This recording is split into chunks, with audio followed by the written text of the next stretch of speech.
You've applied for 28,000 I applied for 28,000 jobs. If I show you my LinkedIn, at the end of it, it shows you how many jobs you've applied for. By the end, right now, like, if you go there, it says 28,000. I run a podcast, right? Really? I couldn't figure that out, bro. You wouldn't say. Jeez. Bro. You're watching more than 100 views a day. So how many do you remember? None, Exactly. Bro, yeah. And I've fought with BMC And now you're a national champion. 2 times. Two-time national champion. Yeah, I have a 100% first round finish rate. 100% first round finish rate. 2 5-second knockouts. 2 5 seconds knockouts. That's how long he lasts everywhere. No.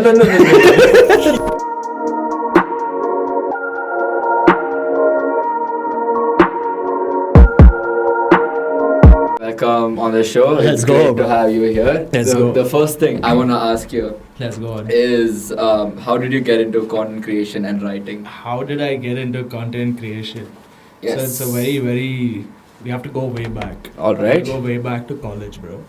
So And how many I years was- ago is that? That's a lot of years ago, bro. Wait. How old are you now? I am 27. Okay. I'm 27, so this is, I would say, second year of college. Second year of college is when I got into my Mad Ads team. You know what Mad Ads is? It's like theatre, bro. It's like where you do improv, you do skits and stuff like that. Mhm. So I got in there. And then third year, I became the team head. And then Sachin and Yunus were my juniors there. In the same team. Okay. Okay, so my job there was to write as well. So I was always there as I used to write the scripts, I used to do this, I used to do that. So I was the guy putting the pieces of the puzzle together as a team head. So I was Okay. in charge of like all that stuff. So these two were there. These two monkeys were there. Okay. So. Don't say monkeys. These two guys were there. These two guys were there. Okay. Yeah.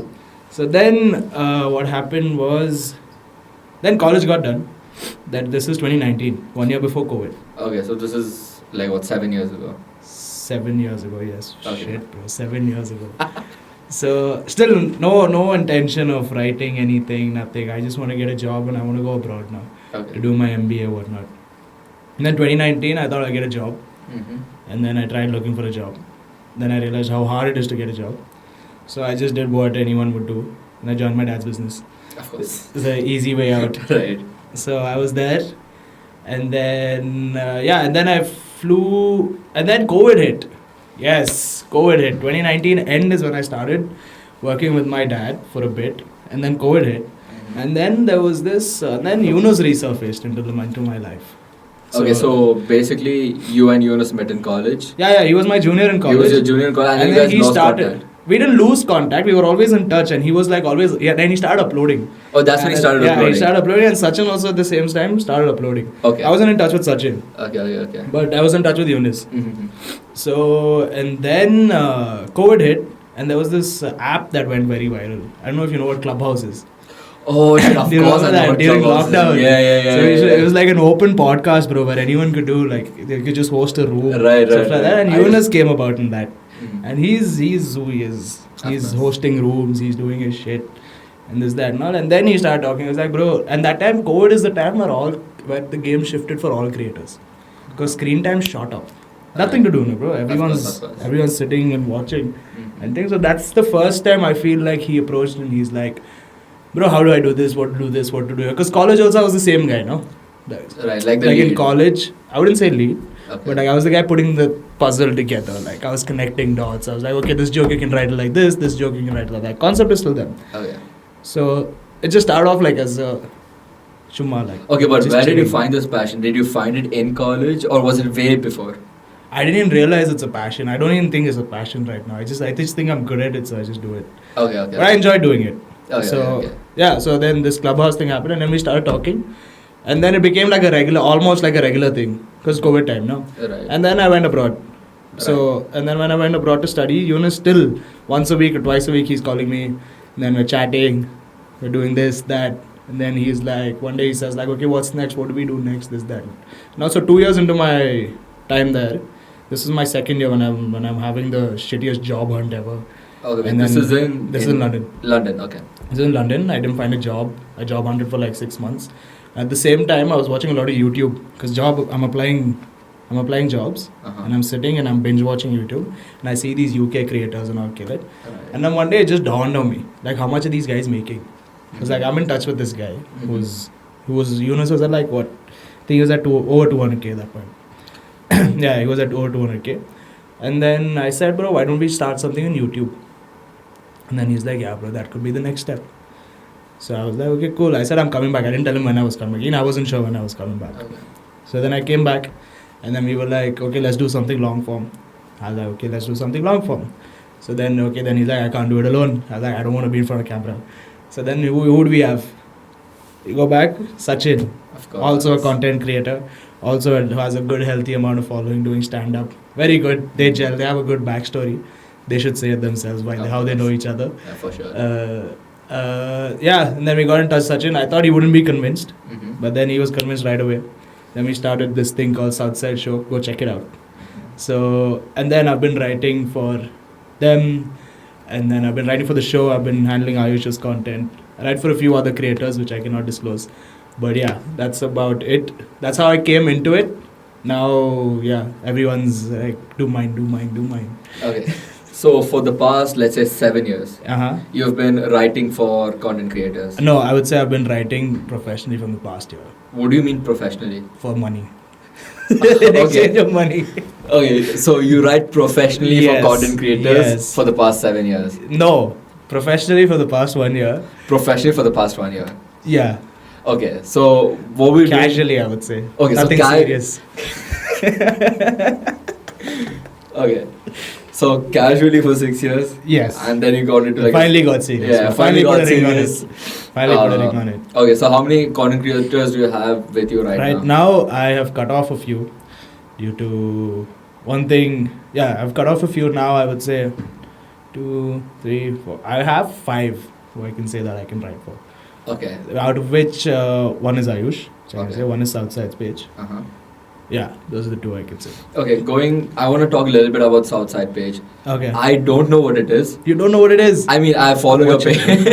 Go watch it. Bro, I follow your page, obviously. Okay. I know that Yunus and Sachin are a huge part of it as well. Uh-huh. But I don't know what it is. Can you explain to me I'll what it is? explain what the bigger picture with it is. Okay. So when I started ideating, or like when we started ideating, my first problem that I saw was there's a big gap when it comes to agencies getting to creators. Okay. Correct, especially in South India. Okay. So it's channeled so much that there'll be a big agency in Mumbai who will reach out to a smaller agency in Bangalore. Mm-hmm. And this agency will reach out to more agencies saying that I need these many creators. So by the time the money comes to the creator, it's cut 20%. So if you're spending a lakh Mm-hmm. on, say, Yunus Mm-hmm. from Mumbai, he will get about 20,000 from it. That's the cut gist of thing. So I thought, like, what if we have a collective of South Indian creators together as one? So if people know that if they want to run a campaign or if they want to do something in South India with influencers or creators or YouTubers, they know to go to one place. That is the South side. Okay. So, and I needed credibility for it. So the show is to build credibility. Right. With arguably the 2 of the most popular creators at the moment. Mm-hmm. So when I have them on board and them with the idea as well. So the show will build credibility, it'll get the name up, and it's called the South Side because we are from the South Side. Right. South Indian creators. Okay. So that's the whole game. So Okay. that's the idea of it. So it's like, you could say, I want it to be like a music label but for content creators. So basically an agency. No, it's a collective. It's an agency in a way that, how do I say it?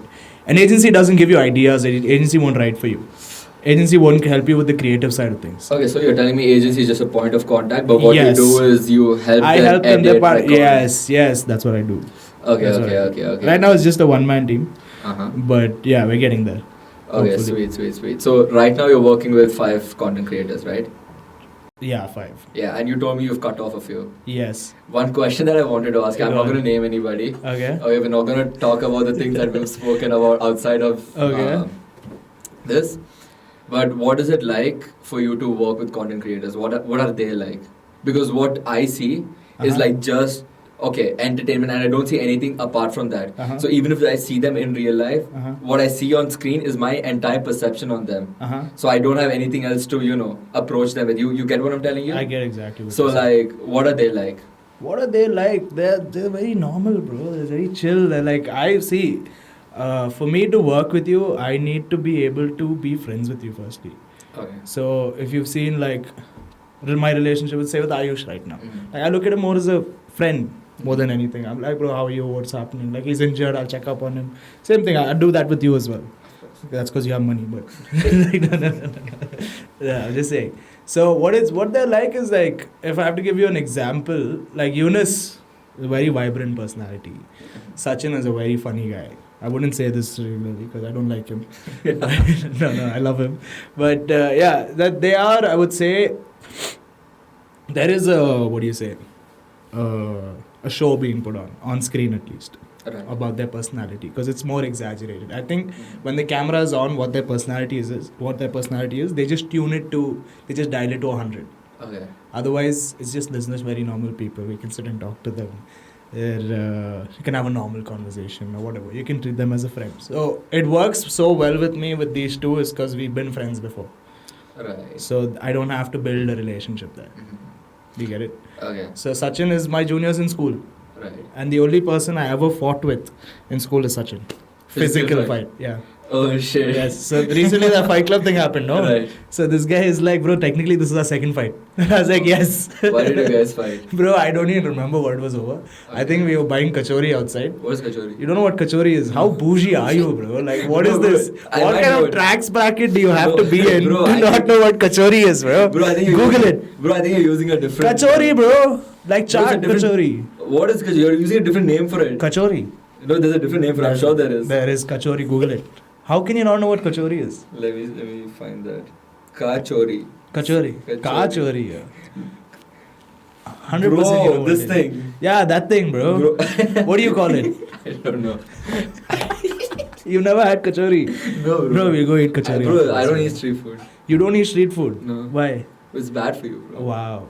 Oh, no, but tell me about your fight. How With is it? Sachin? Yeah, with Sachin. Bro, I How don't was it? remember, bro. He was so small. I think like I was 9th grade, 10th grade. This guy was like something about kachori. He was damn arrogant, bro. Bro, He it's the was sweetest guy I've arrogant. ever met. Didn't he like Sachin. not answer like 4 of your calls and then you had to waste like some 5 boxes on Murga box for it? Bro, I wasted 2 boxes for him. That's because he didn't give I me don't an know what to address. do. Bro, Go ahead, sorry. tell me a little bit about what it's like to work with influencers who are not so cooperative, for a lack of better words. Cooperative, bro. You can't expect creative people to be professional, bro. I feel like that is one thing, and all the creators, I would say like 70% of them are trying not to be, what do you say, on the corporate whip. So like any creator that you meet, they'll be like, oh, I had a 9 to 5 job, I quit it full time, I'm doing content creation now. That's because they want that freedom. They don't want to be there being professional, type one thing, this, that. No. So that's fine. Like in the beginning, I thought like, okay, this might, how do I say, if you're more professional, you might earn more money, you might put on more content. But like creativity does not work like that. I learned that the hard way. Because like right now, I'm facing the biggest creative block I've had. Like it's been 2 months. And then, yeah. So that's because like I tried to I've been overwhelmed by the amount of work that's been done by the past 2-3 months. Okay. So it's like, yeah. And how does that affect you? How does that? Very bad, bro. This is like I'm being called out. This is very funny. And Bro, then how he's does that like, affect you, so honestly? yesterday, I think day before, Eunice was on call and he's like, but you're the writer now. I was like, yeah, bro, I'm the writer. It's like, why? You're not writing, no, but I'm like, okay, relax.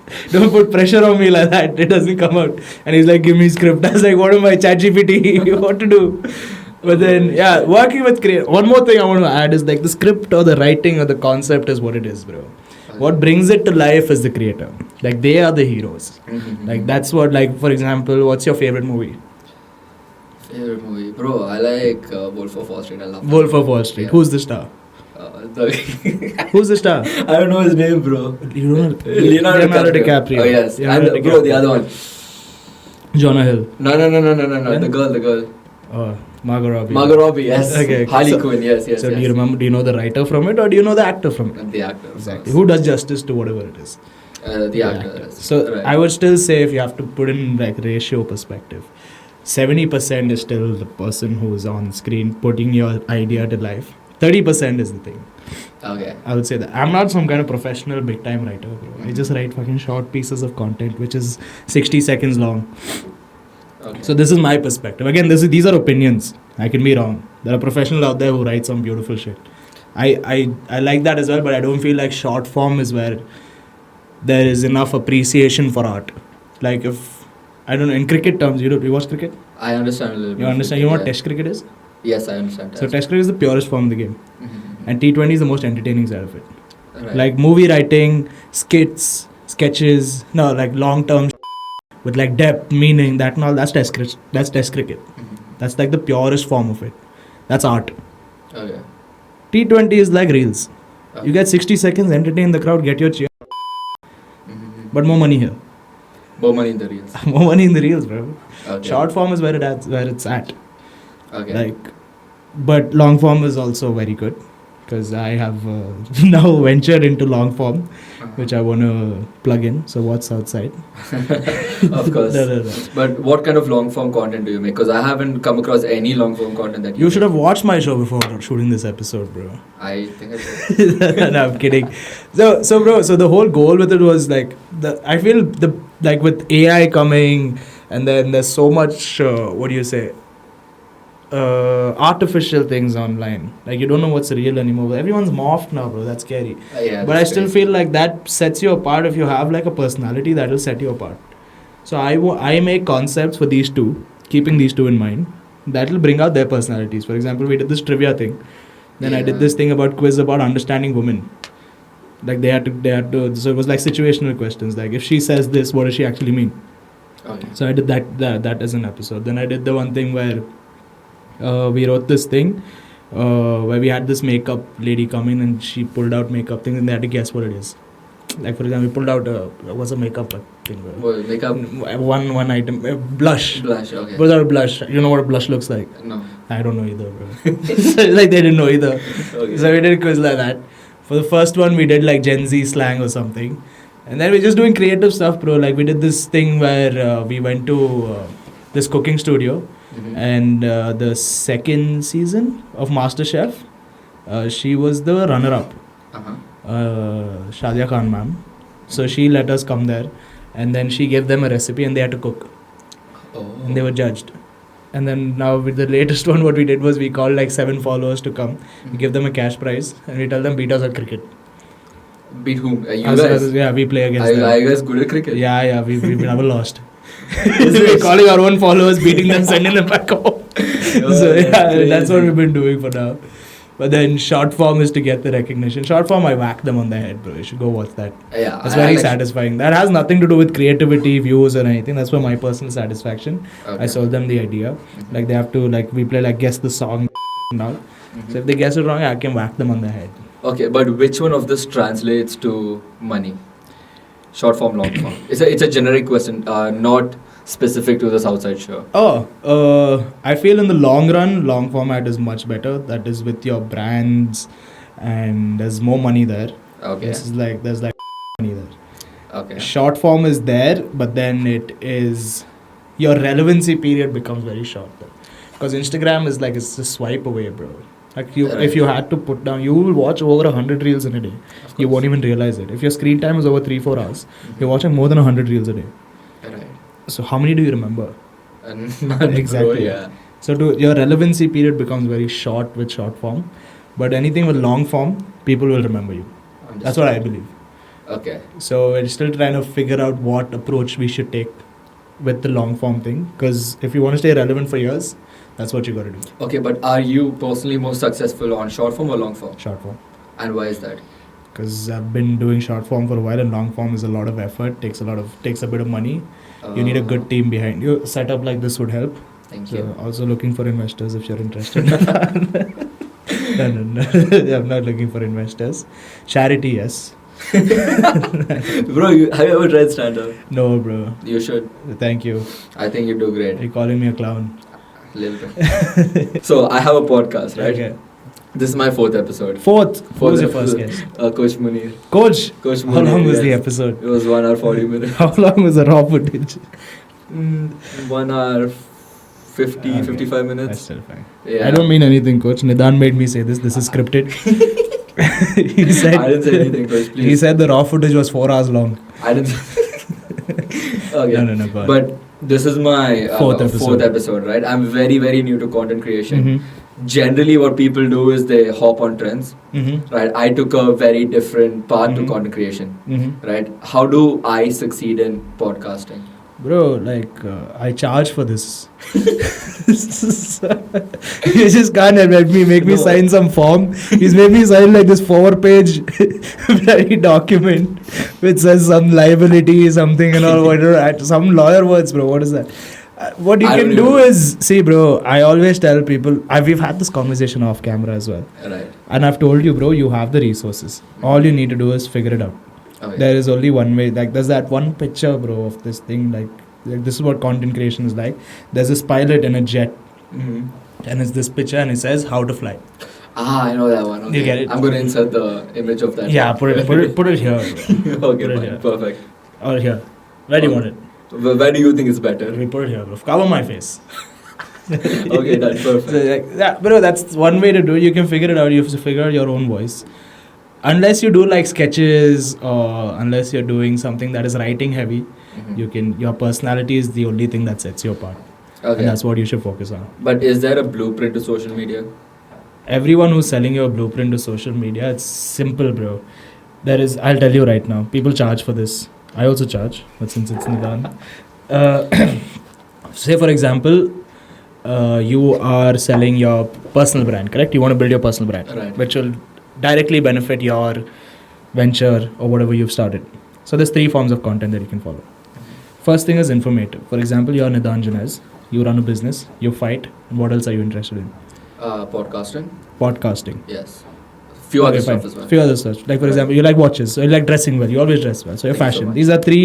These are three, what do you say, genres that you can focus on with, like, this is informative content. Right. So, like, I'm Nidan Janez, I'm a business owner, I fight. That sets you apart, that puts you in 1% already. Okay. How many people in India fight? Not many. How many business owners in India fight? How many 21-year-old business owners in India fight? None, yeah. You can count in your fingers. That sets you apart, you're already there. Right. All that you need to do is that is one form of it. What it's like, what is the Indian MMA scene like from your perspective? Because even if I was just doing it, even if Kyle is doing a lot of informative stuff now, Yes. even if coach is doing it, your perspective is different. You are what, bantamweight? Fly bantam both. You fly bantam. Yes. Pick one. I fight in both. You fight in both. Yeah. Okay, he's a fly bantamweight. He's a flyweight and bantamweight, so you're a bantamweight. Nobody else is a flyweight in the gym. Right. Your perspective is completely different now. Right. So that is one informative thing. Mhm. The second one is virality. These are your trends. These are your, what do you say? Anything like a dance is going viral, Right, or like whatever the it is. Now, YouTube don't dance like on screen, stuff like please. that. I don't want to see that. And yeah, so that is one. So anything that's trend, but your take on it. Mhm. Like, to give you an example, like there was that whole that Dhurandhar trend was going viral. Remember? Right. So just take your take on it. What would it be? That's the creative side of things. Understood. So there's informative, there's virality, and then for the third one you have to buy my course, which I'm saying. I don't have a course. I actually forgot the third one, bro. I always tell this to my client. If it comes back to me, I'll tell you. Okay. The lights for are sure. getting to me. But yeah, it's very simple. There's no like that thing. Of course, posting times matter. This matters. Your hook matters. Mhm. That you'll figure out on the way. Instagram gives you all the tools. All the social media platforms gives you insights and everything. If you want to outsource that to someone, feel free if you have too much money. Otherwise, it's very easy to figure it out yourself because there is your hook, Mhm. and then you got to tell a story, and then you got to have a CTA. These are 3 basic simple things. Like, for example, this, your hook is what got you into social media. Who are you? What do you work with? What do you think? That's the structure. Now there's a story in the middle. This is your personal brand, your personal thing. Okay. And it's simple. Just follow the human blueprint. And I'll tell you the third key that is most important to go viral on social media. Because if I figure it out, I'll go viral myself. Okay. I don't know what to make of that. No, but But- I'll tell you. I swear to God, I forgot. That's okay. That's fine. I'm not lying. Okay, but I like the response. I've spoken to you about this, remember? On call, we had this conversation. We have, yes. What was the third point I told you? You didn't, bro. You didn't tell me any points. I didn't tell you. I I tell told you. you- I gave you an assignment, correct? This is Yes. what I do. This is what I tell everyone. Right. You. I give you an assignment. I tell you, like, give me like 3 things that you feel that sets you apart. Right. Correct. If someone comes for personal branding, such as you, Mhm. like there was someone with, I don't know if I can, yeah, I can say it. So there's someone who does motorsport. He reached out to me. Okay. And he's like, I do this, I race for so-and-so team, I do this. I gave him the same assignment as well. Mhm. Because we're at a point of time where whatever field you're in, you need to have an online presence. It Right. makes so much of a difference. Because you walk up and down the road, like this building itself, 90% are on reels. Yes, They will watch of at course. least 10 reels in a day. Mhm. That's the world we're living in. Right. And if you want to plug in your brand there, and if you are not there as a business, bro, how are you expecting to get recognition? Mm. So if you're someone who's putting themselves out there, like for example, you're an MMA fighter, you want to grow your personal brand. Right. What's the best tool available to you right now? It's Social free to media. upload, bro. It's free. Right. It's a coffee. So it's free to upload, bro. It's free. It's free to upload. You can upload whatever you want, whenever you want. 3 a.m. you can wake up and you can upload, bro. Nobody charges you. Who's stopping you? That's free will. Right. You just have to make sure you do like these. Where's your assignment, bro, that I gave you? You didn't do it? You got lazy. I little bit. You got lazy, but Little if I bit. remember, I'll tell you. Yeah. Priority there is. Forgot, bro. It's I'll okay. tell you. Oh, yeah. But the main thing is to find your niche. So, for example, your niche is people who are into combat sports, Combat sports, Correct. business. how you want to grow your things. You're into the hospitality business. That's a niche in itself. Yes. So, your goal should not be to get 1 million followers. Your goal should be to catch hold of your niche by the neck and be like, I'm the best at this, look at this. And you have the resources. Right. So that's all you need to do. You just need to figure it out yourself, because as long as the content is coming out of you, it'll be yours. I cannot go, whoever I write for, I can never claim that as my own. I will never claim it as well. I will never go point, except for Southside, because I have a big part in it. Any creator that I write for, any creator that I'm working with or strategizing for, I will never go, oh, that's my script, that's me, that happened because of me. I can't. It's theirs. They worked hard for it from years. I've come in now. I can't go claim anything unless I've started you from scratch. Right. If I've started from scratch, then yeah, and we have some sort of agreement, I'd be like, yeah, cool. But I don't want validation. I want money. Pay me, I'll be happy. One thing I learned in the past year, that's the only thing I've learned. There's too many people chasing validation. Mhm. Validation. Go after money. You'll be happy. I love that. Especially, sorry, I'm going to cut you. Yeah, Especially of people course. on the corporate web, bro. Have you ever met someone who's working like this 9 to 5, which is actually a 9 to 11? Is that everyone in your office? Is that you? No, you can't say that. You can't say that here, please. Okay. My investors are going to pull out of this Okay, podcast. sorry. Have you ever met anyone who works 9 to 5 but is actually 9 to 11? 100%, yes. So that's the corporate whip. I call it the corporate whip. So I have say a friend. He's like, he can't come out of office because he says that, bro, this project is on me. Without me, they can't do it. Mhm. So this guy has more responsibility for the same amount of pay. Right. How? Like, you're working till 10, bro. Your social life, you're not even living. But what if you're working towards something that you're passionate for? In a corporate job, Yeah. that's someone else's dream, bro. Unless it's a profession, unless you're doing some crazy shit, like you're some sort of investment banker or you're some sort of coder who's going to get like, stake in the company and stuff Right. like that. I'm talking about like basic jobs. Like in a starting salary of say like a 4.5L, 5L package. Yeah. These guys are working till 11, 9. What the hell, bro? Yeah, but it's only the exceptions that are appetizing, not the general public. That's in everything. Do you agree with me? Sorry? Say that It's again? only the exceptions It's only the exceptions. that is appetizing. I have no idea what that means, bro. It's What like, are you trying to bro, say? think about it. It's only, okay, we have, let's say, 100 fighters, right? Okay. 100 of them cannot be UFC champions. 100%. You will have one UFC champion, 100%. right? But that is what everybody wants. 100%. And that is what's like the most, 100%. that's what you're going for, I'm not right? saying if you have some sort of something that is holding you back from chasing what you want to do, like for example, if you have financial troubles, Alright. like go ahead, work as hard as you can, get that stable job, stabilize your life and thing. I'm talking about people who can be free but then think that they're doing something bigger than they should be. Like they're doing something big at a company. Do you get it? Have you ever met someone like that? Like they're part of a project and they think like they're inventing fire. Do you get what I'm saying? A few people, yeah. Yeah, like that. I hate that shit. I hate it when my friends have to go through that. Someone with potential, that hurts me more. Right. I've seen that. If you're struggling and you really need the money, then you gotta stick to it. Mhm. God has put you there for a reason. This is not your time. And then that's over it. Okay. Talking about money, Okay. the reason I got into content creation was the last reason was money. Okay. Right? I'm doing this purely for recognition Mhm. and connections. Mhm. Because now I get to talk to you. Mhm. It's a huge I would privilege. speak to you regardless, bro. It's a huge privilege for me to talk. What? Why, bro? It was a This sarcastic- guy mauls me in the gym, bro. Privilege. Bro, I'm gonna insert a video of me doing that. You have it. Yeah, of course I have uploaded Delete it, this. bro. I haven't consented to that, bro. That is Bro, embarrassing. you signed I a was waiver. a You little signed more a unfit. waiver. I was a little more unfit back then. I agree with you. Yeah. Okay, going back to what I was Okay, saying. money. right? You want recognition. Right. I do this purely for recognition and connections. Okay. Right. I'm still very early in podcasting. Okay. Right. I wouldn't say that this itself is my passion, but Mhm. what this gives me Mm-hmm. is like way beyond what I feel like general content creation could give me. Right. My question What is general content creation? Like reels. like reels basically, Okay. short form content. Anyway, Okay. I make reels as well with this. Yeah, you have to. But what was I gonna ask you? Yeah, money. CT is I- real, I- bro. yeah. Go on. Yeah. So, how good is pay in content creation? Again, it's a very generic question based on followers, views, and all of that. Yeah, I mean it's good, bro. Like creators are earning, creators are doing well for themselves, very well deserving creators are earning. If you want to give me a ball,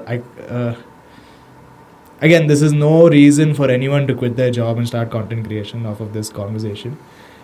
But if you're over like a 500k following, you can earn a good amount of money. How much is a good amount of money? I would say like over 15 a year. Okay. Yeah. So that is enough for us to quit and live life. No, I don't think that should be enough. Okay. 'Cause, the sky's the limit, bro. Right, Like, but that's that's just from content creation. Right. But a personal brand is so powerful that you can get paid to show up for events. You can get paid for like other acting gigs. Okay. This is just from the page I'm saying. Okay. So now tell This me. is like the low ballpark kind of thing. Okay. Humble. Now tell me the difference between what it means to be a content creator versus what it means to have a personal brand. Because I don't understand the difference. It's almost the same. It's the same thing, bro. Like a personal brand is how many people knew Nikhil Kamath before he started the podcast? Not many, no. Exactly. So what do the podcast give him? A personal brand. So Right. everyone knows Nikhil Kamath as the podcast guy. Very few know that he started Zerodha. So you get it. That's personal branding. Yeah. So he's put himself there, put himself out there. So that will indirectly benefit his brand. So now there's more credibility, no? Now he comes out, he talks to these many people. If you're sitting across Elon Musk, Mhm.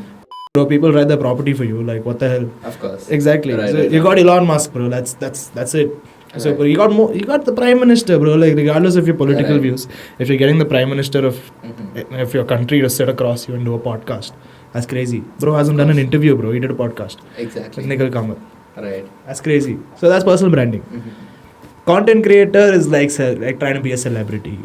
I think there's a fine line between it, bro. Okay. Like even content creators have their personal brand, Right, but more or less the same. more or less the same. Okay, now I want to talk about something completely different. Okay. Okay, so you finished your college, Yeah. and from what you told me, you studied marketing Yes. in the UK. Yes, I did. Right. Tell me a little bit about how that was. Bro, it was sick, bro. Like I had a lot of fun. Mhm. Course wise, again, this is my personal experience. I feel I made a lot of mistakes when it comes to like setting up a career there or whatever, because that was the goal. So I finished uni. I mean, I finished my undergrad, and then I was pumped. Like I just wanted to go because I went for a holiday in 2019 to the UK. Uh-huh. So it was a college trip only. So we did UK. Damn. Which college did you go to? I went to Jane College CMS, bro. So they took us to the UK in 2019. Mhm. And I just loved it, bro. I don't know what it was. It was just, it was beautiful. I just liked it a lot. That was my first time in Europe, actually. Otherwise, I'd been only on this side, opposite side.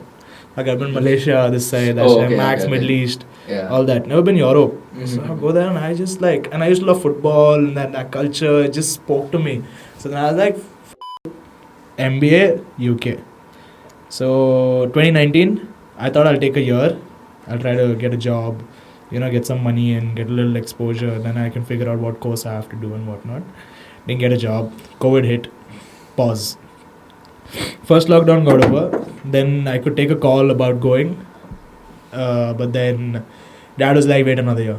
So then I waited another year. 22 is when finally I left. 22 September. Yeah, 22 September. So I go there. Experience is crazy, bro. Like, experience wise, 10 on 10. Career wise, I would say like a 2 on 10, bro. You didn't study anything? Is that No, I studied like the course, everything very, very different from what we learn here. But it's very basic. No course can teach you anything that you don't already know. Unless you're doing some sort of professional shit. Like if you're doing something like, say, finance, you're trying to be a CA, or if you're trying to be a doctor, or if you're trying to be a lawyer, or there were these courses about AI and like that, bro. Like, if you're doing something like that, then that makes sense. If you're doing some basic ass course like what I did, like marketing, or like there's this one thing called as business studies, what the is that, bro? Like, it's not it. Okay. It doesn't it doesn't set you apart, like you just have that degree. So I went in. Uni was fun. Uni was a lot of fun. So it was in London, but it was like, so if you're like a city university inside the city, you don't usually get a campus. But luckily, my university was outside the city, so it was like a 40-minute drive from London city. Right. So it was near. Do you know what Ascot is? Ascot. No, it's where the horses race and all. Oh, So no, I the don't know PGA that. Tour. I know the PGA Tour. Yeah, that's where it happened. So right next to that, there's this little town. That's where the uni was. It looks like Hogwarts. Crazy uni. So when I went there, I was like, bro, like, I'm at Hogwarts. So I had a lot of fun. Uni was 1 year, and then I moved. Course was good. If you're asking me about the course was good. The way they teach you things is very different. It's very. There's no authority to put you on a leash. Do it. It's up to you. It's like how you want to do it. You got to do your dissertation. That's very different from the Indian education system. Right. So that was new. More than how do I say it? More than educating me, it just was like, it's just something new. Okay. So like, and I didn't do anything that I didn't already know. Right. They didn't teach me much. So, but it gave me a master's degree. So then I moved into the city with my cousin. This was after. This was after 1 year of uni. Okay. After my grad, after graduating, I moved into the city. I was sick. I was living with my cousin. So he's a character. So that's the only reason I survived London, bros, because of him. Because he got a job. So as soon as his course got over, he got a job. So now the plan is to get a job, and you're on this thing called a PSW. That is your post-study work visa. So I got that, and I started looking for jobs. Didn't get a job. There's a story that I want to tell. So I moved September 23 into the city. 22 is what they got. 23 I moved into the city with my cousin. Okay. I think I'm getting the dates right. So this happened, and then I started looking for jobs. It's getting stressful. No jobs. And every day I'm working part-time. I used to work at a restaurant. I used to work at Nando's. It was crazy. But it was a lot of fun. Made a lot of good friends there. So I used to work there. So it gets stressful after a while.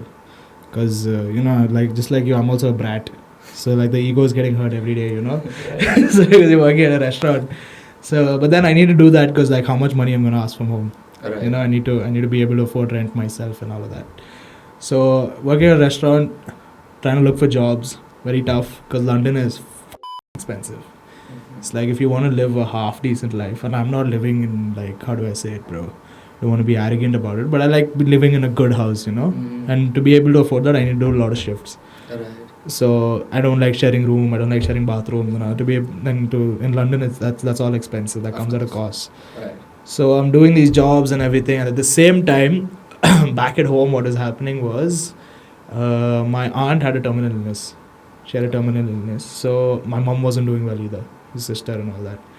So then I applied for my PSW, and it takes about a month to come. So I applied December 24th, one day before Christmas, for my PSW. That's when I was eligible, or I just waited so that the visa thing is longer. Right. Something. So now mom is not doing well, aunt is not doing well, and I need to fly back home to see my mom. Okay, and to see my aunt. So now what happens is, when you apply for the visa, you can't leave the country. Because if you leave the country, you can't enter back. Because if you leave the country while your visa is in process, you withdraw the application, and my student visa has expired. So now I'm telling I'm coming. Now I'm waiting for this visa to come. Now the stupid thing I did was I applied during the Christmas break. And the offices are shut. So I don't know what had happened. Everyone's came in like 2 weeks, bro. Everyone's came in like 15 days, 15 working days, 10 working days. Everyone's getting this. Mine took a month and it's not here. So now I have to take a call. So I give up this life and I just fly back and things. So I was like, okay, let me give it. I called the home office. That is the UK visa home office. And I'm like, this is the situation, boss. And they were like, give us medical proof. So I submitted the proofs. 2-3 days, no answer. So I was like, kept, you know what, with like a heavy heart. Right. So I just booked the tickets and I was like, not worth it. Whatever it is, it's a sign from him. We'll leave. So then I have to leave on a Wednesday. Yeah, I have to leave on a Wednesday. So that weekend, I was in the city now, no? Right. So I went back to uni. So a few of my friends were there. We did like this farewell thing. Everyone's sad. This, that and all. And then it's Monday. It's Tuesday. And I'm coming back from Arham. That's where my uni was. To the city, to back where I stay.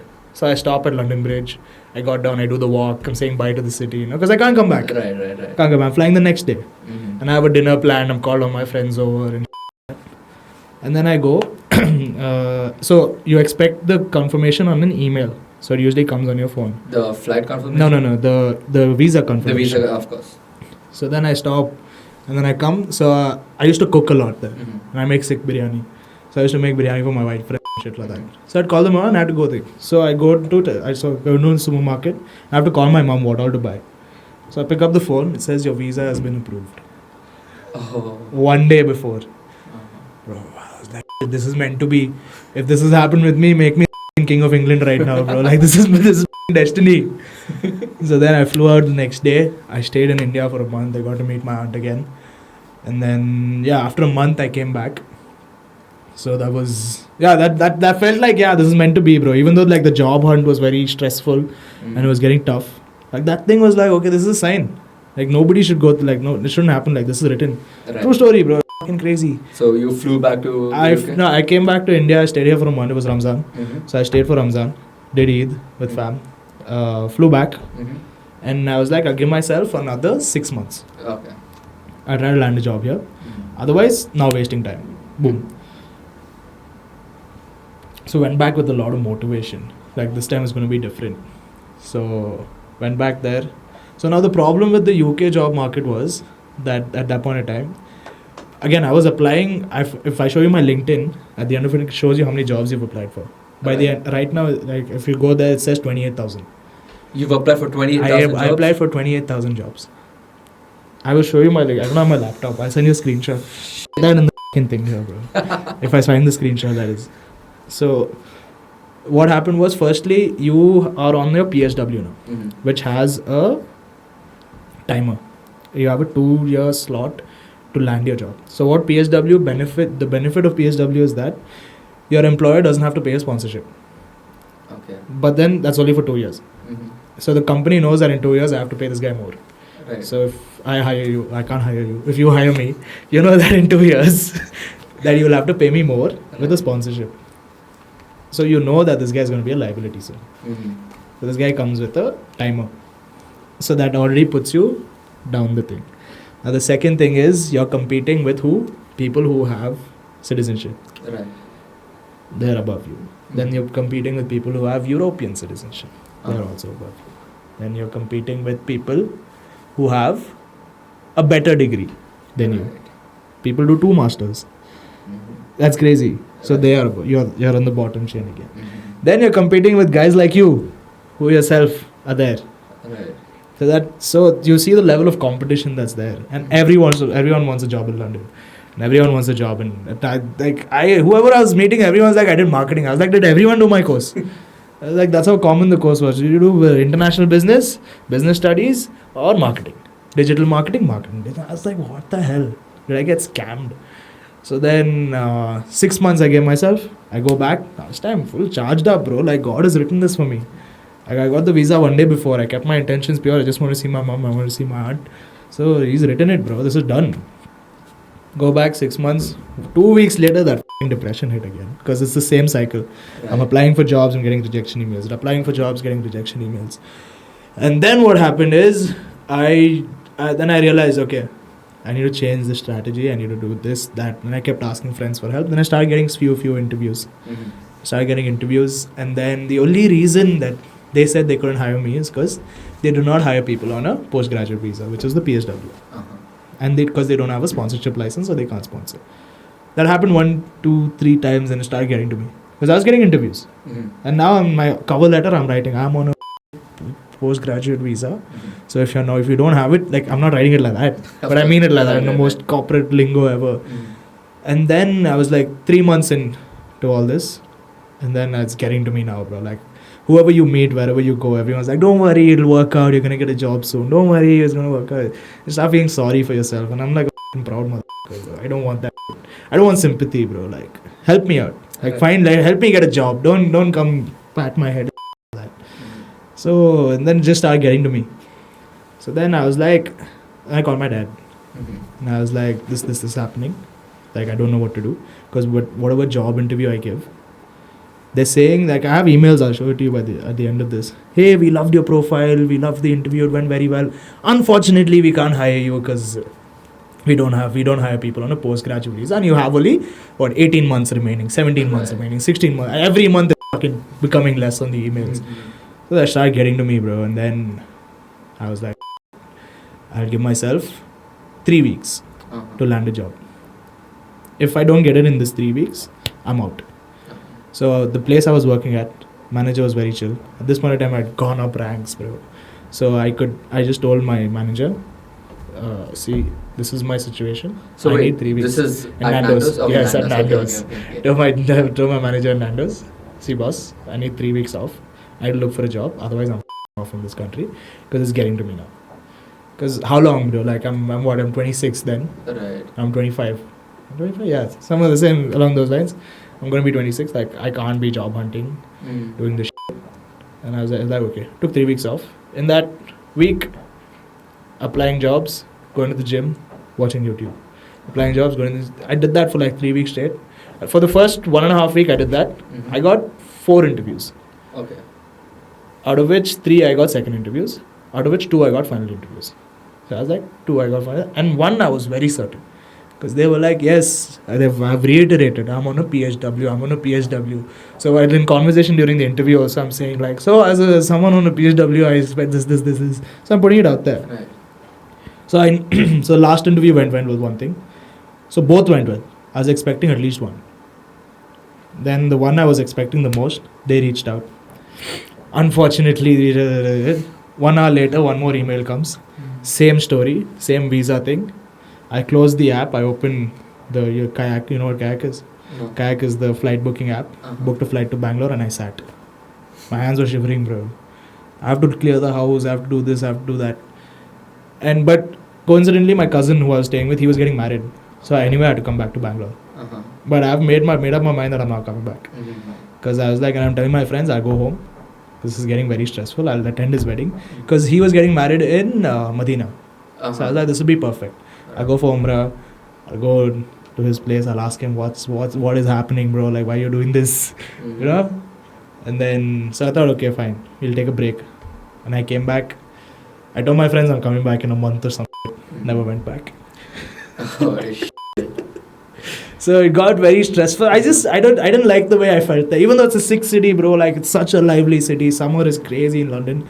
Like especially if you're born and raised here, when you go there, you experience that culture. Right. It is crazy, bro. It is wild. Right. I've been to London. London is lovely. It is lovely. But then the feeling there is like it's a sinking feeling every day, bro. You feel like a loser. Because you don't have a job, even after like spending so much time, effort and money on a master's degree, and you're trying to get a job every single day, and it's not even in your control. Like you're doing everything you can, but then the visa thing is like f***ing with you. Yes. So then one by one, once I came back, I flew back with my friend who had a stable job there. He was there for 7 years. He flew back with me, and then now one by one everyone's coming back. Whoever had a job is coming back. Because the situation is just very messed up. The tax bracket is also like, taxes are crazy there. Ooh. So that's the story about London, bro. I like that. Okay, a lot of Indians live in London. Oh, right. I want to ask you. Go on, bro. As an Indian, what was your experience in London? Are you talking like about like racism and stuff? I'm not saying I have that. a very spicy thing I can say, but Please. Because I'm Indian. Yeah. I would say that this is controversial again. This is very subjective to my experience that I had there. The most racism I felt or faced was from brown people, brown and black people. Interesting. Yeah, because the rudest and the most mean are us. Because again, this is very subjective to my experience. There are great people out there, but I feel like the representation of us online and abroad is not very good. Because when you talk to someone who's born and raised there, who's a white person, or if you talk to someone there, the first thing they asked me was, how is your English so fluent? Right. To which I respond, colonialism. Because your fucking forefathers came, opened a few schools here, and then my school's founder is Sir St. Reverend Pettigrew, something like that. Britisher, bro. All these colonizers, they came, they thought it was Bishop English. Collins. Of course. Right. Yeah, bro. Why you say that like it's a problem? What school did you go to, Nida? Bangalore International. Of course you did. Bangalore International and Oasis. BIS. But I don't say Oasis because Yeah, Bangalore you don't say International Oasis. It sounds better. It sounds so I say better. Bangalore International. Yeah, I went to like a what do you say? A school founded by the Britishers. Right. Well, the English is fluent. That's what they say. But then there is a big civic sense problem, bro. Especially with not just like tourists and with things. I'm not generalizing everyone, but then if you guys think that that's not a problem, like it's fine, you are part of the problem. Okay. Because when you go abroad, you are representing the country. You are doing this. That does not allow you to throw trash, be loud, obnoxious in public spaces, play music wherever you want. You walk into Trafalgar Square today, or if you walk into Piccadilly Circus, there's Punjabi music everywhere. It does not sound like London, bro. This is the truth. You go there tomorrow. You can go there tomorrow if you wanted to. You have visa? Yeah, of course you do, bro. Motherfucker. Bro, don't put me on the spot, bro. Of course you have you have US visa also, no? Yes. Bro, I'm so embarrassed. I've never been this embarrassed in my life. So if you walk down Piccadilly Circus, it's all Punjabi boys. It's all these guys, just Bhangra they're doing. I don't mind. I have fun and all, bro. But like, yeah, as someone who is, how do I say it, bro? I'm gonna get cancelled for this. Yes. Bro. This is gonna be so bad. But then yeah, because my personal experience also, like I've seen a lot of people be very, very obnoxious both ways, regardless of your race or whatever it is. There's thing both ways, but like I will speak for my own, no? Right. It would be like there are guys who are obnoxiously loud, there are guys who don't behave well around women, there are guys who are just very, very obnoxious and don't understand what they're doing. And are you talking about brown people? Our people, bro. We are brown people. Indian what do you people. say? No, yeah, no, Indian, not just Indian, bro, all of Pakistani, them. Bangladesh, Sri Yeah, Lanka. you can. We are all the same, bro. For them, when we go there, we're all one thing. I'll tell you one damn funny story. Do you know there's an N-word equivalent for brown people? Pajit? Not Pajit. Then? It's Pak. You have to blur it out. You have to blur. You have to beep it out. Oh, Otherwise YouTube will censor it. Oh, It's called the word. Okay. So I'll tell you one funny story. So balloons are a thing there. You know what balloons are? Like balloons? Yeah, balloons. The one that give you a rush. Helium. Yes, no, it's laughing gas. Right, laughing gas. So it's Yeah. like, so that's a thing that I don't know, bro. So like, I see a bunch of how do I say it? People of color selling them. Okay. Selling them, and I'm walking out, and you know what I think? Have you ever been to like a Bangalore wedding? Yeah. Outside there'll be this tall guy selling balloons for children and all those. I'm thinking it's one of those kind of things, bro. And then this is my like second week in London, bro. I'm in the city, and then this guy's like, "You try to buy a balloon?" And I'm like, "Why the fuck are you selling balloons, bro?" He's like, "What are you fucking lot on about?" And I'm like, now as an Indian Muslim, first reaction is what? Right. Hey, I'm not from Pakistan. I'm bloody Indian, bro. Right. And then my friend pulls me apart. Then he's like, "Bro, so there's a." He means terrorist. That's what he's calling you. Oh, so our shit. brown people are f***ies. Oh. So yeah, lot of fun stories. Oh, that I don't Yeah, bro. It's a crazy city, bro. Like it's so multicultural. Like you'll just find pockets of everywhere. There's brown people dominated places. There is French people dominated places. There is Jewish people dominated places. So all that's there. It's a very nice city. Mm-hmm. I would 10 under 10. If you tell bro if you would do it again, I would do it again, bro. 100% do it again. I like that, but I want you to give me a specific incident that happened with you. I want you to get into the details of like at least one specific incident. I don't want to put anyone specific incident Yeah. regarding what, like racism. Racism. Yeah. Oh, touch wood, bro. I never faced racism directly, but I've always faced like how do I say? People who are very. I worked in hospitality. I worked at a restaurant. Right. So you're subject to having obnoxious customers Mhm. who are either on drugs or they're drunk or they're carrying knives or whatever.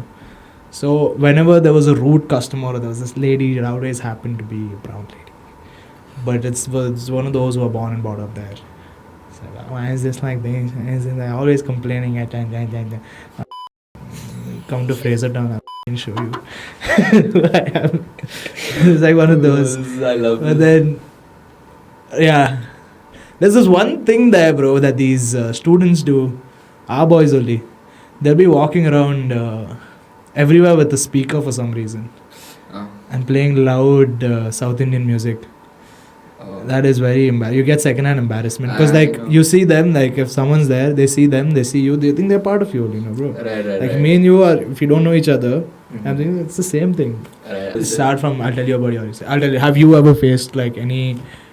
So, you've been around the world as well. Yeah, correct? pretty So, much. have you faced, like, anything as such?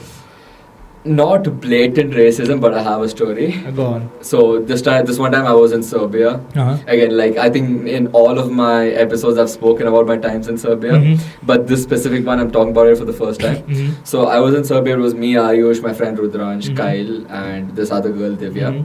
So 5 of us are there, Mhm. and we are part of the MMA team. Right? Okay, The okay, MMA, okay, yeah, okay. this is the Okay, MMA tournament. Okay, that okay, we're okay. for. This is. So okay. we're part of the Indian national MMA team.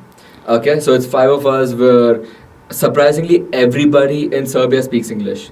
Even like That's surprising. Okay, it's Eastern Bro, Europe. Eastern Europe, okay, right? Yeah, fair enough. Fair everybody, even the old ladies there, they speak English. Okay. So like language was never a problem for us, right? enough. Skin color was. No, skin color wasn't as well.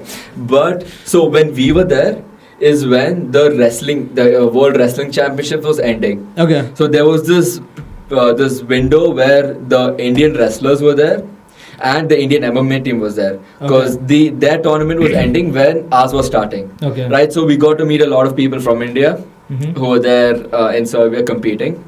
Right, so what happened was the story. I'm standing in this line, right, waiting for food.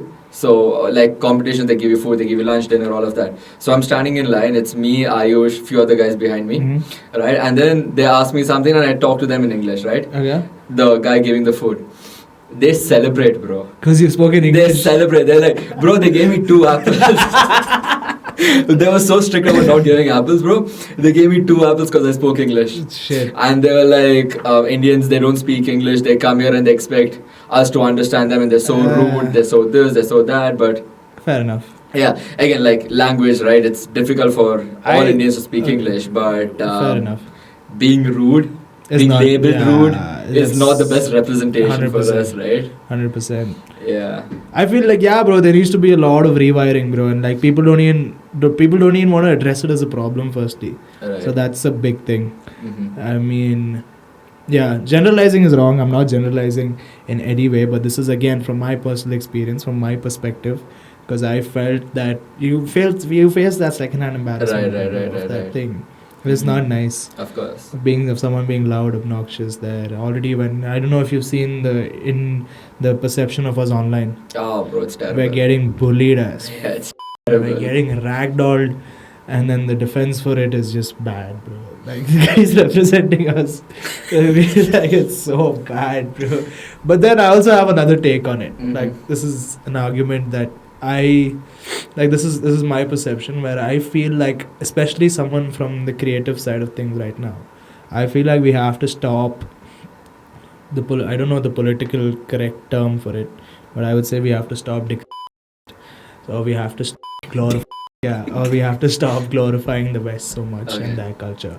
So I'm not saying it's wrong, but somewhere we've lost identity in the creative side as well. Mhm. In the creative side of things, we've lost our identity and we are so inclined towards what the West is doing. Is that why you and I are speaking in English?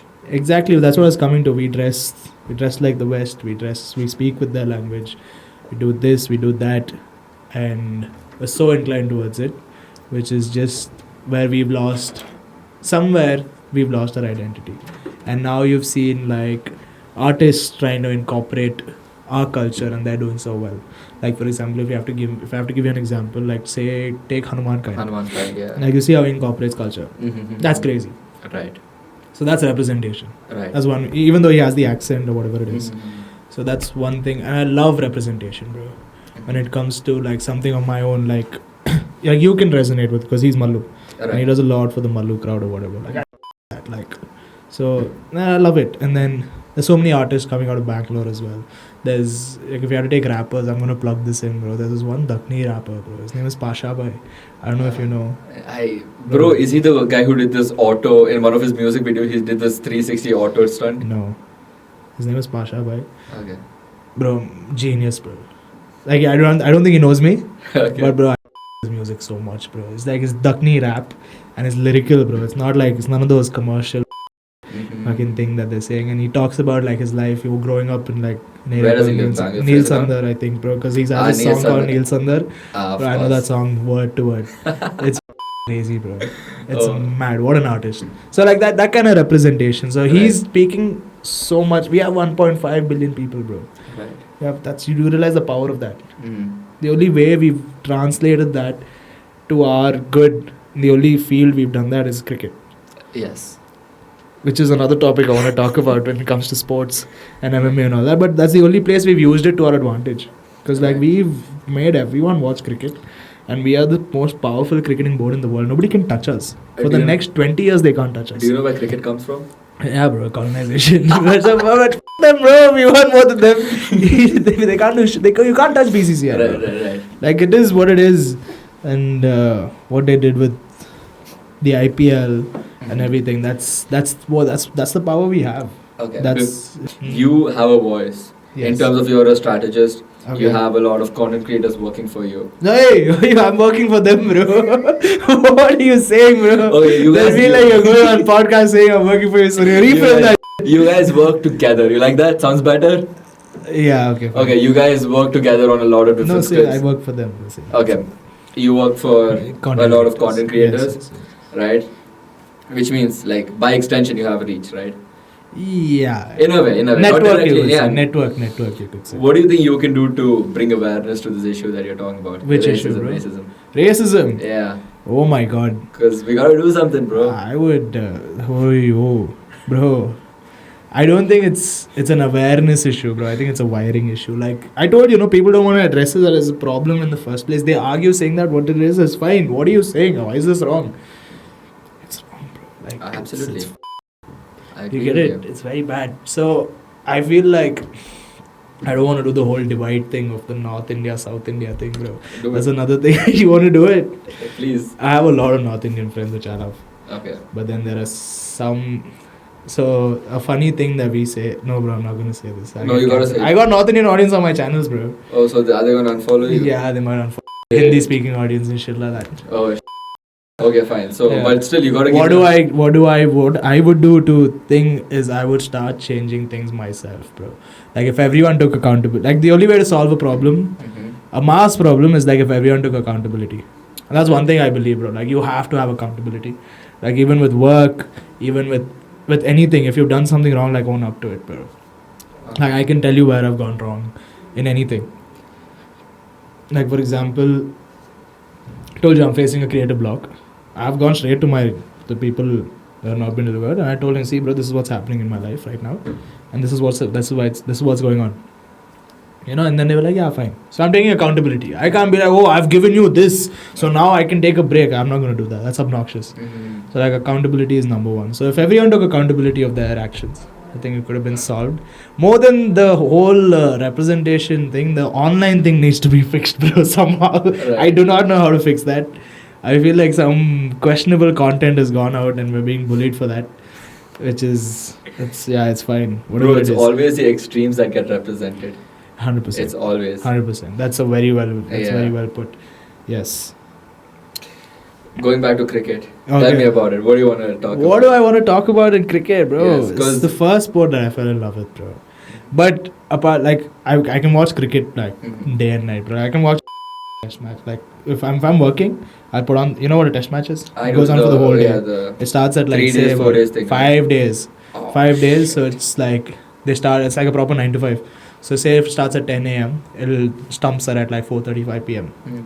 I can watch the whole thing. So they take breaks, they take tea, they take lunch. It's cute. They'll go eat, come back again. But that's the purest form of cricket. I don't watch ball to ball, but I'll follow it. But if Virat Kohli is batting, I'm watching it, bro. Okay. So like, yeah. So I can watch it day and night. But then, the most exciting sport to watch is MMA, bro. Of Nothing comes close to that, bro. I got goosebumps. You see it? You see it? You see it? You see it? Oh yeah, this is what I also wanted to get into. 100%, bro. How did you start MMA? Wow, bro. Because I'll tell you, I know exactly. I know. but before you say anything, I want to highlight that he is the highest ranked. No, don't say that. I am not highest ranked in. I feel I'm a very average. He's fighter. ranked as high as our coach, and he's No, good. He's I am not bad. good. Why are you mad? Are you putting me again up like next to coach? Are you done? I'm not saying you're next to coach. I'm saying you're good. No, You're not bad. Yeah, I'm not bad. Right? I'm not saying I'm bad, but I don't think I'm that good. I still have arrogance, bro. I'll tell you how I got into it. Okay. Very funny story, bro. This is 12th grade. Mm. UFC used to come on Sony Max then. Remember Right. that yellow color channel? No, I don't watch TV. You don't watch TV? No. What do you watch? What are you, bro? Like, what are you building? Like, Bro, are you some sort of secret? You're on the verge of becoming Tony Stark, bro. Like, Tony Stark or Oh my god, Batman? this is the best compliment. Tony Stark or Batman? One of the two. You have money. You know how to fight. All you have to do is fix your brain a little. Oh. Like, you have the resources. Okay, That's it. Thank you. You can fight. You have money. That's it. I'm gonna like insert this in a reel of my thing. Yeah, and make like AI morph yourself into like Iron Man. Like that. Yeah, I'm gonna I'll tell do you how that. I got into MMA, bro. Yeah. So Sony Max is there, and then I was switching through channels, and then this comes on. Everyone knew what UFC was. Mhm. Like everyone had a vague idea. Right. Like in this, everyone thought it was like some sort of WWE kind Yeah, of shit, me too, like me the too. WWE inside a cage. Mhm. It's like a Hell in the Cell match. You know what a Hell in the Yeah, I Cell know, match those is? square they cages, thought right? they Yeah. thought they thought it was like a cage match or something, and this is happening. So and then I was switching channels and I stop and I know which fight it is. It's Mhm. Chris Weidman versus Anderson Silva. Where he broke his got leg. where he got knocked out. Oh shit! And I Yeah. watched that. I'm like, what the hell is this? It was highlights. Right. And this guy got knocked out. And then at that point in time, I thought even UFC is scripted, Mhm. like what WWE is. And I see this guy's like actually thing, and then it's Joe Rogan on the thing. He slapped him. He's this. He's that. And then this is Joe Rogan's thick voice. And I go look it up, bro. Like what? The UFC? That's when I just what did I have as a phone then? I had a smartphone then. Mhm. I remember big flex. How long ago was this? This was 12th grade, bro. This was 2015. Oh shit! Yeah. That's where we met for the first Yes, time. I'll get to that. Serendipitous, bro. Kadesh taught me this word. I'll explain that as well. Serendipitous, yeah, I love that word. Yeah, different tax bracket, bro. Yeah, vocabulary. I don't understand half the words you say. But sorry. So, and then I started looking up, and at the same time, you know what UFC is promoting? Mhm. They're promoting Conor versus Aldo. Oh, that's the best time to get into this. Bro, sport. and then I start following this maniac called Conor McGregor, and I go deep dive rabbit hole YouTube to Conor, and I lose it. And then I go tell two of my friends. Saksham, you met him? Who? Saksham, he comes to the gym. Saksham. Saksham is my friend. You meet? He's Tall guy? No. Okay. Oh, you met Bala. Yeah, the So tall these guy. three of us, we start watching UFC. We start fanboying this Conor, bro. Mm. And at this point in time, he's fighting Jose Aldo. Uh-huh. So 1 week before the fight, fighter pulls out. Who? Aldo pulls out. Oh, yeah, Broken injury, rib. yes. And then Chad Mendes comes in to fight him. Uh-huh. So and then I see what time it is, and I'm following it like a now, bro. Like I'm watching these corner edits every night. I'm seeing who Chad Mendes is. I'm trying to figure out what it is, and I'm watching highlights of old fights and all that. And I've seen who's Lyoto Machida, John Jones. Now I'm introduced to John Jones. You've seen him walk out The from the guillotine. Yeah, when he Oh falls my flat on the god, thing, bro, right? that was real. And till then I thought UFC scripted, no, bro. And now it's the day of the fight. Morning I wake up just in time for the co-main. And guess what the co-main is? Is it? It's Rory McDonald versus Robbie Lawler. Ooh, the second Two. fight? Oh, That is the co-main for Conor versus Chad Mendes. Do you know that fight? Of Bro, course, insert who a doesn't picture know that? of Rory McDonald and the both of them looking like each other. Yeah, with the, He's there. Bro, I think third round gets over. Robbie Lawler spits blood. They don't go back to their corner. They square up in the middle of the ring and they go, what? And Robbie Lawler's cut open here, and that guy's nose is in the back of his face. Oh my god, I see that fight, bro. I am sold. I'm like, what is this sport? How is this real? Bro, that's the bloodiest fight ever, and that's the first fight that I ever watched live. Yes. Like Great from the introduction. walkout. What an introduction, Yes. bro. What an introduction. And then I saw Conor versus Chad Mendes. Now I'm become this Conor fanboy, you know. So Conor won. See, I'm getting goosebumps. You see it? Of course, it's Yeah, bro. That's how like. So and then again, what's the word? Serendipitous. Serendipitous. The gym that I used to go to, where I was weightlifting, CrossFit. Yeah. Don't plug them, but Yeah, like the people. ad- Yeah. I hate CrossFit. So then, I go to the gym like 2-3 days later, and there's a board: MMA classes starting soon, first floor. And then I go down, and it was, for the longest time, it was under construction. I used to be a fat kid, bro. Like I used to be very, very, very fat. So I lost a lot of weight. I never used to lift. I used to go use the treadmill, do cardio, do abs, and I lost quite a lot of weight then. And then I needed to get into some shit. Now this MMA thing open, I begged at home. I was like, put me into this shit. That time it was like 35k for a year. And spending on a gym membership that much, I was like, what? Like, please, birthday gift. Done, bro. I joined. And that's where I started. That's where we met. That's where I met these. They had these Brazilian coaches I know, who used to come, and they were like, and the first coach, what's his name? Rodrigo. Yes, Rodrigo got his black belt from Andhra Gulba. Oh. You know that? I didn't know that. You know his Instagram. He got his black belt from Andhra Gulba. Oh, So he was from Atos, which is Andhra Gulba's gym. Yes. And they it were does. good, bro. They were very good. Like now when I look back at it, that was some high level shit.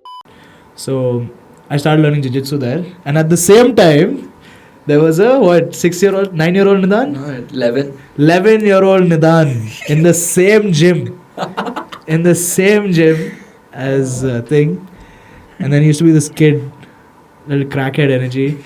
I don't remember much of you. I'm glad you don't. That was one of the worst periods of my life. You were 11 years old, bro. Like, Bro, what is wrong with you? I had no social intelligence. They were 11, bro. What do Yeah. you want? What do you want? Oh no, trust me, it's bad for 11.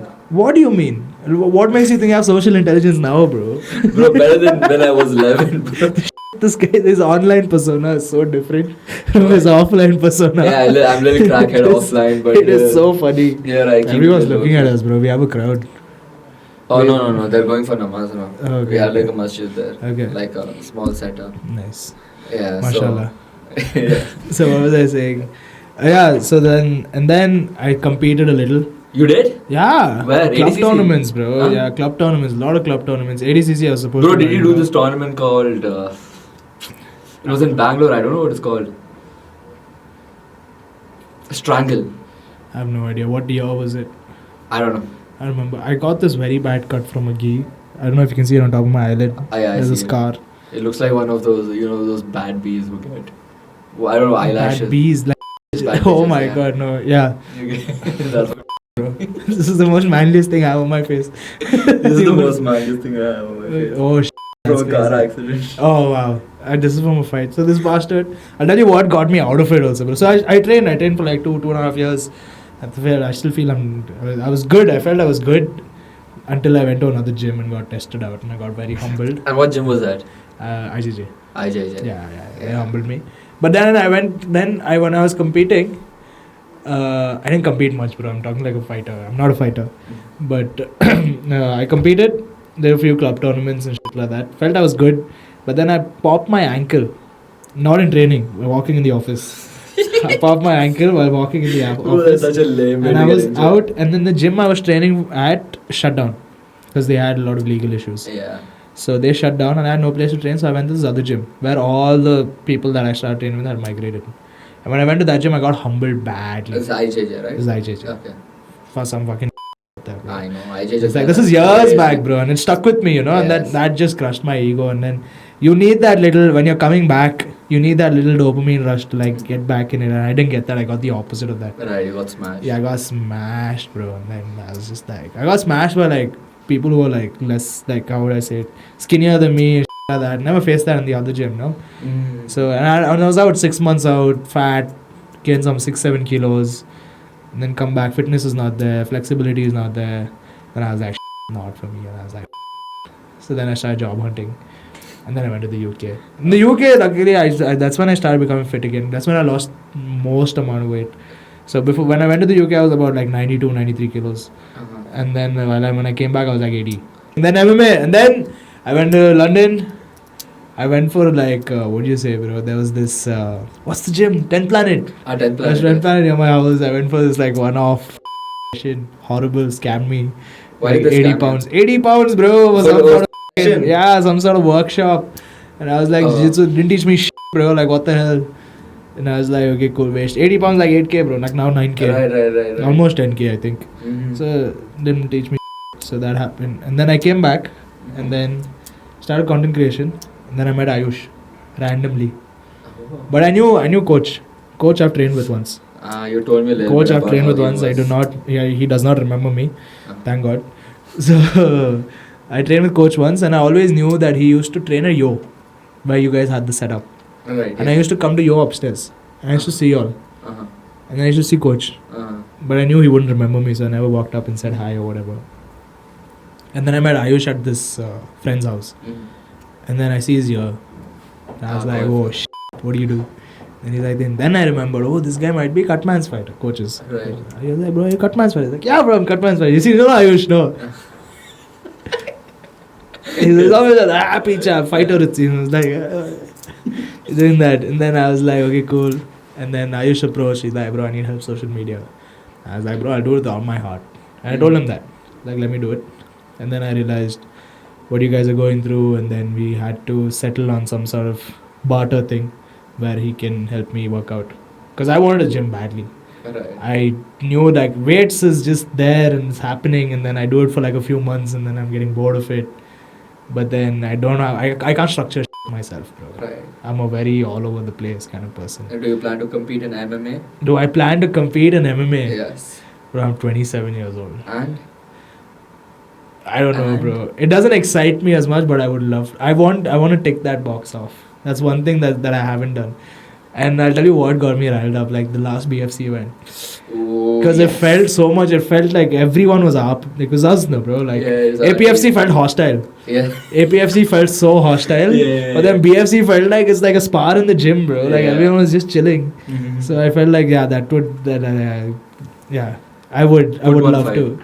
So I'm pretty sure Coach will be watching this. Coach, please give him a fight. Don't give me a fight. What's your weight right now? Oh, weight is a lot, bro. I'm like 83 now. So you can fight 75. I want to fight 70. I want to cut more That's gonna take weight. a while, bro. Are you serious, bro? I've lost all of this. I was 92 when I walked in the gym. Okay. No, because I'm thinking This is all Shebin's doing. Thank you, Shebin, bro.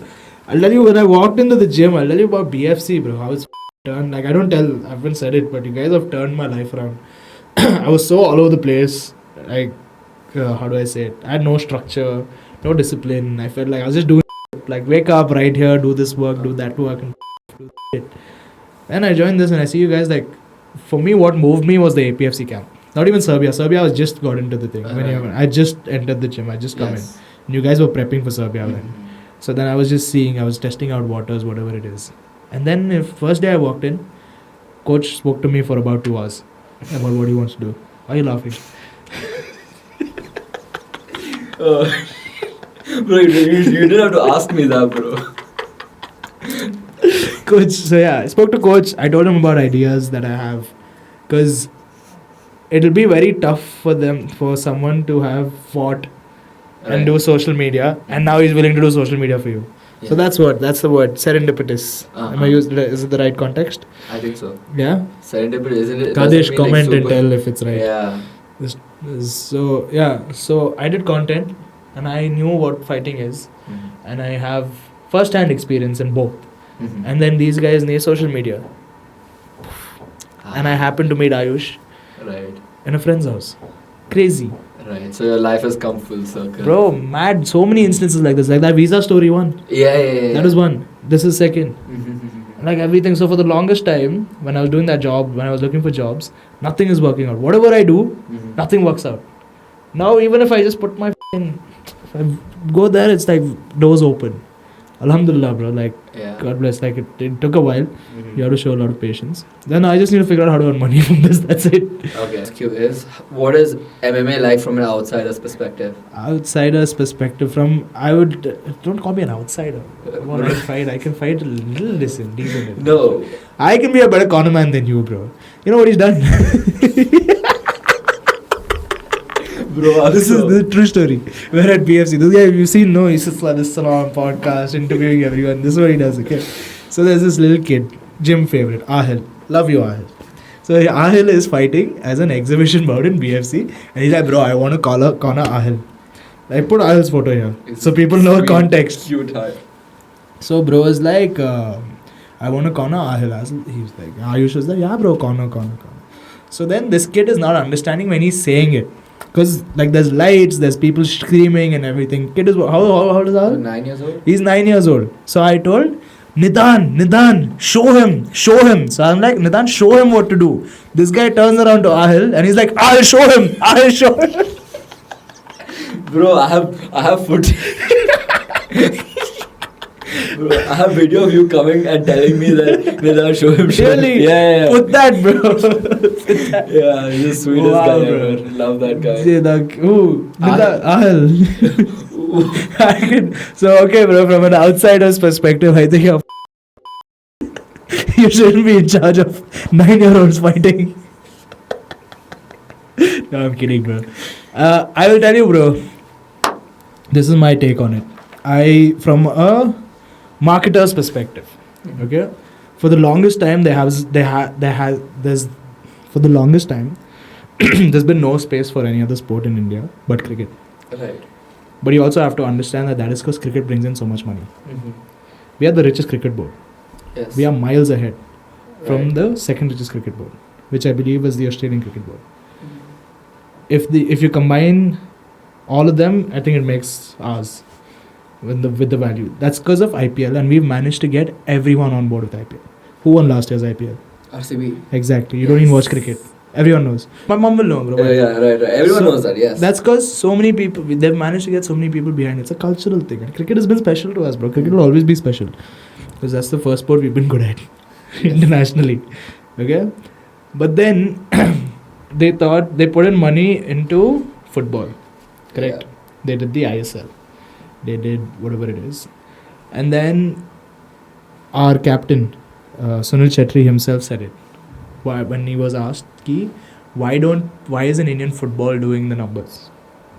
That is because, he said, it's because on the weekends, if you have 1.5 hours to spare, 2 hours to spare, and you have to spend it on watching one football game, would you rather watch the best football game that is happening, or would you watch an average football game that is happening?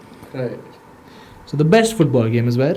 It's the Premier Leagues, Mm-hmm. it's the La Ligas, it's where Ronaldo is playing, it's where Messi is playing, it's where the top teams are playing. Yes. But in India, he says that they don't get enough game time firstly. So the quality is not increasing. What do you mean game time? Like, They don't get enough games in the year. oh, game ISL is what? Okay. ISL was hardly 20 games a year for the thing. Mm-hmm. Premier League, they're playing 40 games. Bro. Every player is playing what? In a year, they'll play some 50 games. Yes. Over here, they're not getting that. So the level, how is the level going to increase? Right. So there are a lot of grassroots problems. Mhm. Cricket solved that because people got behind it, the money came in, Mhm. and the authorities realized that if they put more money, they get more money. The other ones, they're just sitting there. There's not a dig at any Mhm. federation or whatever. But then that's the harsh reality. And for the longest time, athletes have complained, this is not right, that is not right, this is not good, that is not good. Which they have every right to do so. Because they have been mismanaged, mistreated beyond imagination. Because if you pour your heart and soul into one sport and you can't get something just because someone is there trying to snatch what you want for, just because they're in a position of power. And that's what's happening with our wrestling team. You know in the north what's happening, no? Yeah. With all that. And that's I believe it was Haryana. Haryana, yes. Yeah. So now from an outsider's perspective, what moved me was APFC firstly. Mhm. Because the quality of fighting was mad. Our boys who fought, whatever it was, the quality, the pro card, bro. Very high level. Bro, Yeah. the first fight in the pro card, the one with a lot of body kicks. Kishore and Yusuf. The arena was ringing, bro. Yes. That shit that gets to me, bro. So now the problem with football was, for everywhere in the world, wherever football is popular, football is for the masses. It is not for the elite. Right. Take UK for example. The masses watch football. Yes. The elite watch tennis, PGA. Golf. They do some equestrian horse riding. They do this shit. Okay. But the masses watch football. Mhm. In India, the script is switched. The masses watch cricket. The elite watch football. Yes. You get it? Uh-huh. Cricket is for both. The masses will also watch it. The elite also watch it. But MMA as a sport, it is so primal. Yes. And fighting in general is so primal that if anything has to get a headline, if any sporting event has a headline, it is because there was a fight in that game. Like if Virat Kohli fights someone, or if Virat Kohli goes and sledges or has a verbal argument, that's headlines. Mhm. That is spat. If a football game has a brawl, that's headlines. So fighting is primal. I agree Correct. with that. Everyone wants to watch fighting. The Khabib Conor fight, my mom woke up and watched it. Do you get it? That's primal, no, bro. It's like, I understand. you get it? Mhm. So I believe that there is a space there, and everyone who's doing it, why there's a lot of rags to riches story to be made in India, bro. Of course. Because we just have so many poor people, Right. and like MMA could be the sport of the masses. Mhm. The thing I would say it's lacking right now is, of course, the exposure. I thought it was quality, but then after APFC, seeing everyone who's going out there, and I see these updates now, they're going kickboxing events, Mhm. people are going winning, XYZ. This is no way plugging our gym in, bro. Like, again, Right. I'll come to that bit as well. So the quality is there, the recognition is not. Mhm. And then again, serendipitous. So when it comes all together, when you have such a powerful tool like social media, you have to use that to channelize it the right way. If people know what you're doing, people will appreciate it. And this is a sport that only when you train, you realize, like, what a sport. Mhm. If you watch it live, or if you've ever trained, or if you've ever been in like even a light sparring session, you know what it takes. Right. That's why the idea of Fight Club came. Let's talk about that. Let's talk about that. Yes. I'll tell you how it came about. Remember when I told you I met coach for the first time, I spoke for 2 hours. I came with this idea. Uh-huh. That came from Sorry to cut you off. The Go ahead. first time you met coach, your idea was Fight Club? Yeah. Oh, so it's been in the work for like Bro, a very long time. Yeah, it was like almost like what? It's this 6 months ago, bro. Okay. Not that, like, not years ago or something. Uh-huh. 6 months ago, I went on all boys school. Uh-huh. All my friends are like, is it on? Yeah, it's on. I went on all boys school, correct? Mhm. So we're still friends. Like, it's come to a point where, like, it's like, how do I say it? If someone asks, what do you do with your boys every day? Like, we meet almost like thrice a week, 4 times a week. If someone asks, what do you do? I can't explain what we do. We just exist. So coach was very inclined towards influencer boxing, Uh-huh. which I'm inclined towards too. Mhm. And that would be the ideal step to do, because that will not only get more eyes on the sport, but that will help. I don't know, bro. That's the next. That's very big in the West, and it can be very big here as well, because we have the infrastructure, we have the Yes. facilities, we have the training. That's a very good way to put ourselves on the map, Mhm. because social media is such a strong, powerful tool. So, and then, okay, let me come back to Fight Club. Let me finish that. So for 6 months I had that, and then so I just started doing Ayush's content, and then I always had this idea. But then they had Serbia, and then you had APFC. Right. And I've told Ayush and Shebin that when you're doing this fight, social media is secondary. Mhm. I focus on this. I'm here to take care of your. And during APFC also, you might have seen Ayush's content. It wasn't very regular. It was mostly was edits. Yeah. So edits is not heavy on him. He doesn't have to sit and talk or whatever. Right. He just has to exist. So I did my thing back end. So some people clowning him for saying that, oh, he's making content, he's doing this. It's like if someone's trying to build their personal brand to be able to fund themselves. Like he's earned more of brand deals than he has from fighting. Yes. From Instagram, hands down. Right. He got whatever he did for his pro debut. Mhm. That's how much he charges for a brand deal on Instagram now, with 17,000 followers. That's the power of social media. Right. And now he's going to put that money back into training and become a better fighter. Mhm. Fuck is wrong with it? Of course. So if these guys clowning on the internet, like, they can keep their comments to themselves. Like if they comment once, I'll put out 2 more reels. Mhm. Keep commenting. So that's the idea of it. It pisses me off. For me, it became personal during APFC. Because I was like, who do you think you are? This kid has gone through so much, like 4-5 weeks of camp, and that camp was hectic. And then I saw the weight cut and I lost it, bro. You were there for the weight cut? I was there for the weight cut. I thought I'll drop them there. So I managed to get that gym. Yeah. So I knew the owner of that gym. And then I said, like, next thing again, power of social media. I was like, bro, I'll give you some stories. And then that guy was nice enough. Like, no, bro, let them come in. It's fine. You don't have to give me anything. So we went there, cut the weight. I thought I'll drop them there and I'll leave. Bro, I thought, okay, let them come out of the sauna. Shabin's come out, he's flat on the floor. On the towel. And I'm like, what am I seeing? Like, this is what they have to go through. I was moved, bro. So you see all that, and then he puts an effort and the result doesn't go your way. And then there are these guys just waiting to pounce on you, bro. That infuriated me. So I went full keyboard warrior mode. I was going after everyone. And then surprisingly, Ayush being the more younger in the thing, when he was more composed, he kept quiet. He was like, think. And then I was like, okay, what do you think went wrong? What should you have done? Not in the fight way, because that's the thing. Like, social media wise, do you think you should have? He said, bro, we should have put out more. Because it didn't affect my training in any way. Yeah. So, and it wasn't that hectic either. We should have put out more. So I was like, fair enough. So yeah, but we're doing well. He's on 17K now. That's in what? 3.5 months. Right. More to come. So that'll help his brand. So I started doing Ayush's content, and then Fight Club was always there as an idea. And then Kadesh came about. I told him the idea. And then he was on board. He wanted to start it the next day. He was so pumped about it, bro. Kadesh, bro. I love you, Kadesh. And then I told Shebin. Shebin said, I'll talk to coach. Okay. I think the only reason, and that just shows you the kind of character coach is, that the only reason he agreed is because it will bring more eyes to the sport and not just the gym. Right. I think that's the selling point for him. Because he's like, still, I don't want plug. And he said, do it for free. And I'm like, I'm not that big hearted, bro. Like, I need to pay the venue, I need to do this, I need to do that. So the only way, and this is what it will do, is the only way we could convince coach and to get to where we are at, two fight clubs in, is the selling point to him was that, it'll get more eyes on the sport, which it is. Because now more people want to train. So even if one person goes out and says that, okay, I want to train, or I want to start following Indian MMA, I want to see these guys fight. So now, for example, they've seen Shebin. You've seen Shebin, the stature that he has.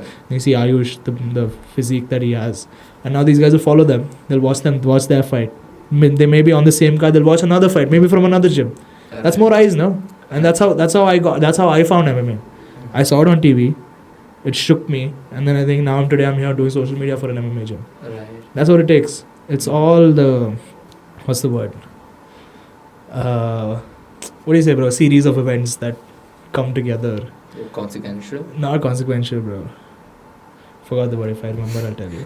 Like, that has to happen for this to happen. What, the butterfly effect? Yeah, I think that. Butterfly effect. Okay. I think that's what it is. I don't think butterfly effect. I don't know English that well, bro. It's okay, bro. You're pretty good for it. Thank you, bro. My first language. I love that. Okay. Yeah, so that's what Fight Club is. Like, it's nowhere. Now I didn't put this out, bro. Like, this, we'll clip this and we do this as a collab. Okay. So, the goal with this platform is not to, like, show up there in the dark room and punch each other. Like, the clips that have gone out, one of them is me. Like, people don't know, I have the headgear on. Yes. And the other one is Sachin. And both of us train at the gym. Do you get it? So, and then now people think that this is some sort of dark room where we're having like underground street fights and shit like that. Bro, 90-minute session, out of which 1 hour 15 minutes is about technique. Anyone who came there, document them and ask them what happens. It's just the last 15 minutes where we pick a few people and we be like, bro, spar. So that everyone knows what it feels like. And it's usually, it's never beginners. Yes. And whenever they've tried to hit hard, we've cut it short. Yes. That one reel on the internet that we posted as well. This a very big guy. He said he had experience. He looked like he had experience. And I asked him, where do you have experience? He said, street fight. And I'm like, what? Which street? He's like, Shivaji Nagar. I was like, oh, hamare itne aa jao. I was like, chill. So then so we stopped it. We stopped it about like 20 seconds in. As soon as he hit a hard punch, Shebin lifted him and carried him. I was like, you're not fighting anymore. You're done. And the other clip is me. Yes. So now people are commenting, is this legal? Is this is that? Bro, it's a marketing gimmick, bro. Like, it's selling. So it's good. The attention is good. Right. But then, like, just to put it out there, it's not a place, some sort of basement where we're gathering people and blooding them up. So it's a seminar at the end of the day. It's like a self-defense workshop. That's what it is. With a twist. With a twist. So it's like it's simulating now, bro. That's what I told you. The more people who train appreciate the sport the most. Of course, I agree with you. 100%. If you train, you'll appreciate it more. You're like, how is this possible? How can someone move like this? Yes. Like, how can someone hit like this? Because for the longest time, I couldn't adjust my body to putting power behind my punches. Because I couldn't get the coordination right. Yes. And BFCs fixed that. Yes. Like, that happens so naturally now. So, like, all that, these are like tiny things. Yes. You tell me, bro, what got you into fighting? Okay, I will. Do you want the honest answer or the fancy answer? Wow, bro, what are you trying to hit on me? What the fuck? Give me the real answer. Bro. I give the real answer. Yeah, give me the real answer. Okay. There was this phase in my life that I was going through. Okay. Okay. Let's go all the way back to 7th grade. Okay. That's when I started getting outside, like getting out there. You know. Until then, I was very reclusive, very introverted. Reclusive? Reclusive? What does reclusive mean, bro? Is it to yourself? No. Okay. Is that what it means? I don't know, bro. You've used it. I didn't use it. Okay. No, I don't use words that I don't know the meaning of, bro. Okay, I thought you. I thought you were calling me out for something. No. I thought I'm asking what it means. Oh no, it means to yourself. To yourself, okay. Yes, I was very reclusive, very introverted, and 7th grade is when that broke. Okay. Right, but when that broke, I went all in on being out there. So 7th grade is when I started talking to women, chicks, girls. What women are there in 7th grade, bro? Sorry, I had to, bro. If I talk to kids, it doesn't. So you start talking to underage girls. When I was an underage boy, yes. Okay. Okay. That's what. For the record, you were speaking to underage girls. When I was an underage boy. Bro, you're gonna get me cancelled, bro. I told you to prep for this, bro. He's like, we'll bring it. I'm like, bro, do not bring it. I haven't even gotten out there to get cancelled. But anyway, going back to what I was saying, right? You were talking to underage women. Okay. And following that, like, once I was in like 8th grade, 9th grade, 10th grade, I spent more time outside my house than in school. Okay. Right?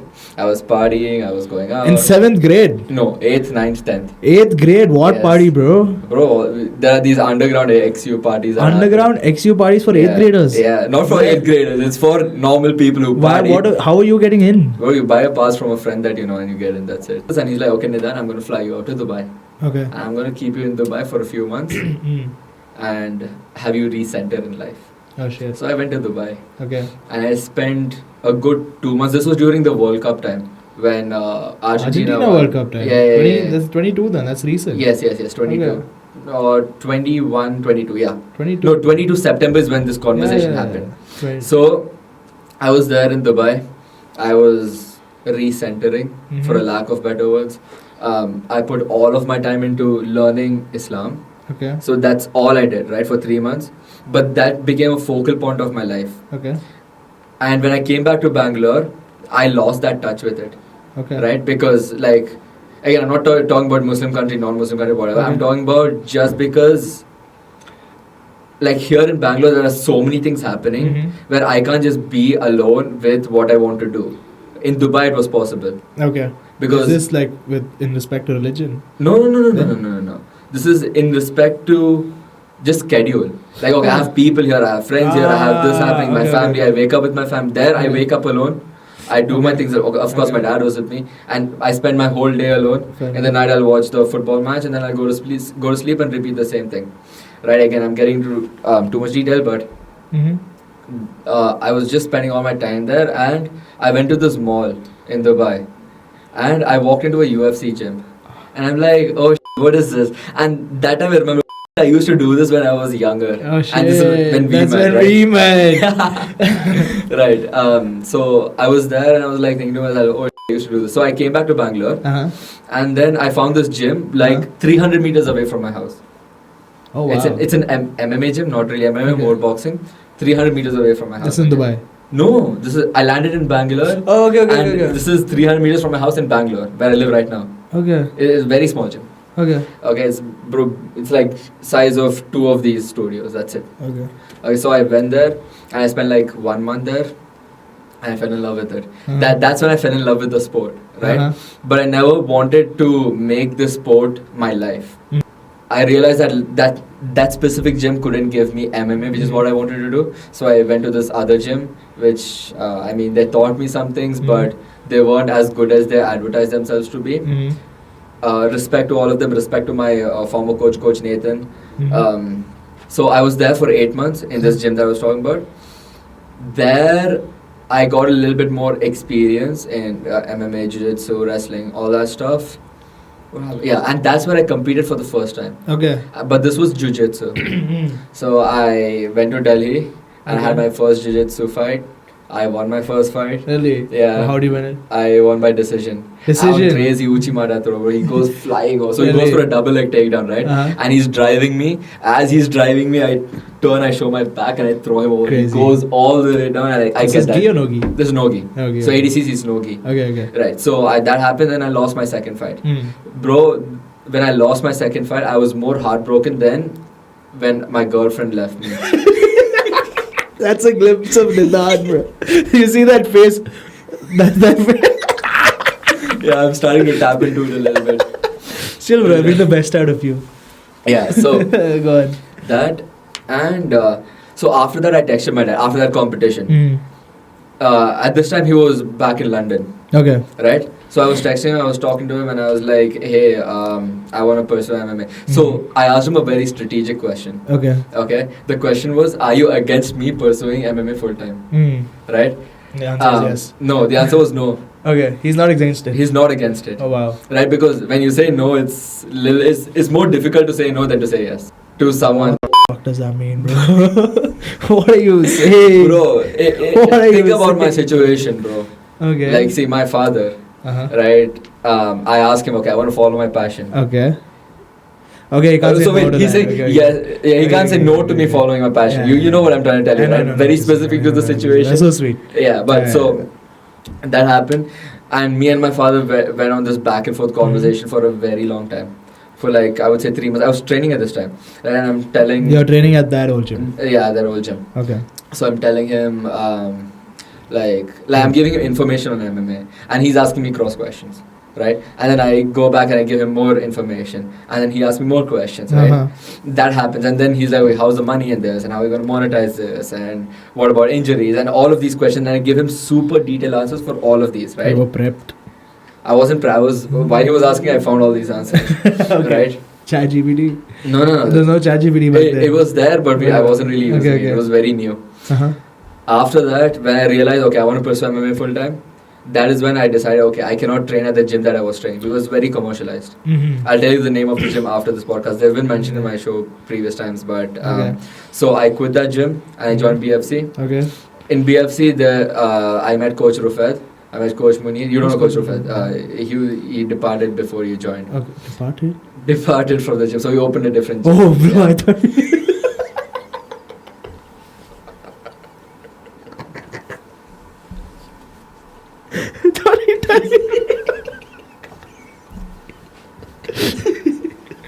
What is wrong with you? What's the gym? Collect yourself. Say that again. You can't kill a coach on your thing, bro. Bro, I'm going to keep this in, bro. I'm going to keep this in. Okay. Hi, Coach Rufed. I don't know you. Yeah. I hope you're heart and healthy. Doing well. Yeah, so that happened. And I met Coach Rufed there, Coach Munir. I made a lot of friends there. That's where I met you as well. And since then, I've been at BFC. Sometimes I go to some other gyms, train here and there. Really? Does Coach know about it? Here and there. Here and there? Yeah. I'm gonna snitch, bro. I'm gonna snitch. Bro, what other gyms? Are you going to like weightlifting gyms? Or yeah, like? weightlifting gyms. Okay, weightlifting. Weightlifting, other stuff. What is other stuff? Pilates. Pilates. Not Pilates, bro. Just other stuff. Like sometimes, like maybe like once in 2 months, I'll go meet Coach Rufed. Other times, I'll go to other gyms as well, right? Okay. A lot of friends, and I've been there ever since with BFC. In BFC is when I made my MMA amateur debut, and I've fought with BFC ever since. And now you're national champion. 2 times national Two-time national champion. Yeah, I have a 100% first round finish rate. 100% first round finish rate. 2 5-second knockouts. 2 5 seconds knockouts. That's how long he lasts everywhere. No. No, don't put that in. But like, Nidan is Nidan.